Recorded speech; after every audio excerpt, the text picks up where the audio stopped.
All right, welcome on back, everyone, to this episode of First CSP, the channel dedicated to bringing you the first council shoulder patch issued from each council in Scouting America, both past and present. Today, we're going to be taking a look at Headwaters Area 290 out of Minnesota. Council was originally formed as a name change in 1929 from George Washington 290 out of Minnesota. Lasted up until 1994 when it merged with Lake Superior 286 to form Voyageurs Area 286, also out of Minnesota. There were only 3 CSPs ever issued from the Headwaters Area Council, and we have all 3 to bring you today. 2 are variations of the first issue, so we have a T1A and T1B, and then there is also an S2. Let's head on over to the patch table to take a look first here at the T1A first issue. We've got a blue border, light blue background, which is the twill. We've got a yellow type 1 fleur-de-lis in the bottom right, and that is vertically sewn, type 1 fleur-de-lis. And then black letters, Headwaters Area Council, Minnesota. Really nice scene of timber and waterways featured on the front. On the back, just a normal plastic bag. We have a grocery tag of $1.65. I think all the collectors out there wish that patches were $1.65 again, but they are still, by and large, pretty affordable as far as collections go and collecting items go. So that is the Type 1 T1A for Headwaters Area. We'll go ahead and take a look at the T1B as well. T1B, and all of these are going to be the same scene, essentially, with slight differences. The T1B is now going to be defined by its Type 2 fleur-de-lis, so same blue border, light blue background, which again is the twill here, Type 2 fleur-de-lis and black lettering. They do note that for both the T1A and T1B, there is a range of colors for the background twill. Sometimes it's a little lighter, sometimes it's a little darker. So they are defined specifically by the fleur-de-lis in the lower right. Type 1 is a T1A. Type 2, as we see here, is a T1B. Put both these up here head to head in just a second. I'll put the T1B down towards the bottom, T1A up here at the top. I'd say that the text is also a little bit more bold here. It looks a little thinner as far as the embroidery, but essentially they are very easy to identify based on the fleur-de-lis on the lower right-hand side.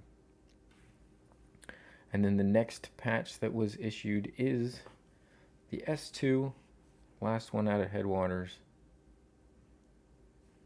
Now we take it from a twill patch. Now they just sew the sky. So now it's a fully embroidered patch, and this is their S2.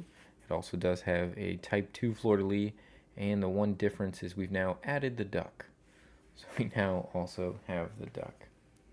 We actually have a second patch of this S2 to show you guys today, just to highlight something that we don't have as much on the channel, but this is we have a thread run on this other patch, so you can see the trees are supposed to have tops, and the machine was sewing along and then ran out of green thread, and so it was not able to finish the trees when it was sewing them in production. This would be considered a thread break or a thread run.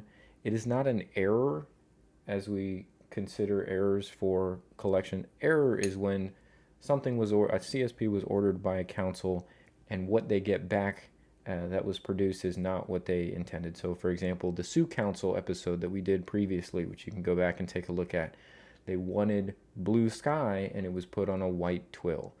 All of those came back on a white twill. That is an error. The whole lot came back basically not following either the intention or the production style. If you look at the next council here for Headwaters, we said in 1994 it merged to become Voyageurs. And the very first Voyager's patch, they intended to be canoeing on blue water. The blue water came back as red. That is considered an error. Again, all of those patches have the red. They look like that. Where here, we just have a single patch where there was an issue in its production. In this case, they ran out of thread. That's not an error. It's more just a singular mistake, and usually actually would be considered less desirable.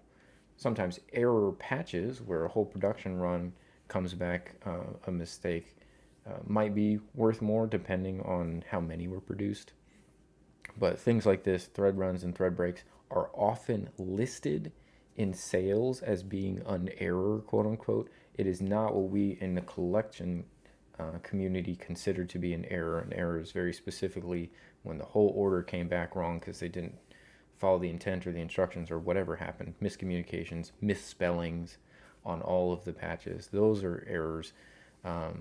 This Whether or not someone lists it in a sale as an error is not an error. It's more just a mistake. But it gave us an opportunity to kind of present that to all of you today. Let's finish out here with the first and last. So the very first being our T1A and the very last being the S2 for Headwaters Area. Hope you guys have enjoyed this episode. Maybe found it to be informative and certainly hopefully entertaining. We have new episodes every single day, so we'll have another one back here tomorrow. With that, I hope you guys have a great rest of your day. Thanks for tuning in.